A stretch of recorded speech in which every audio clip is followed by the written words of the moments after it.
Russia reels from shocking security breaches as the FSB detains multiple suspects accused of aiding Ukraine. Alleged espionage, sabotage, and financial support for Kyiv expose cracks in Moscow's domestic defenses.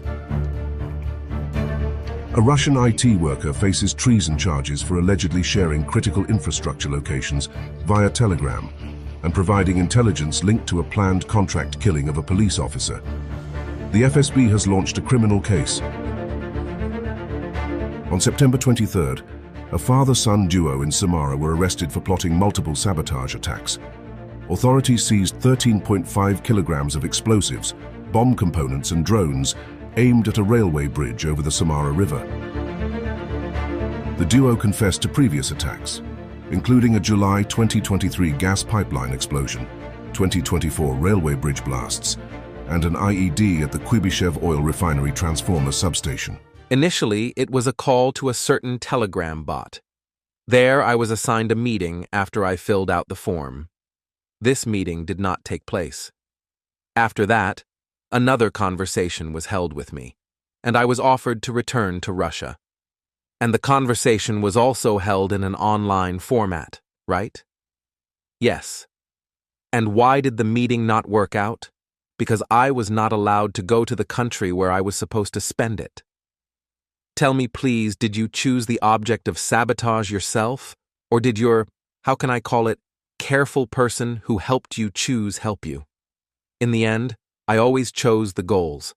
And the priority was that they were connected with logistics, with the oil and gas sector, with the SFO. The father admitted awareness of his son's activities. Both reportedly selected targets themselves, focusing on logistics, oil and gas sectors, allegedly under guidance via Telegram. Authorities highlighted the risk to civilian lives. You helped your son? Yes. Did you understand what he was doing? I guessed you could, and understood that as a result of the illegal activities that your son is engaged in, there could be victims among the civilian population. I hoped that it would be. Separately, in Yekaterinburg, a 33-year-old man was detained for allegedly financing the Ukrainian armed forces. He allegedly transferred funds to a foreign organization supporting Kyiv, facing potential life imprisonment.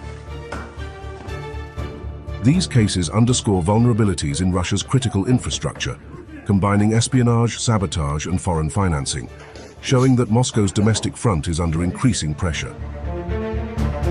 The Kremlin has confirmed the FSB investigations, but offered limited details, signaling growing internal security concerns while Russia continues its war in Ukraine.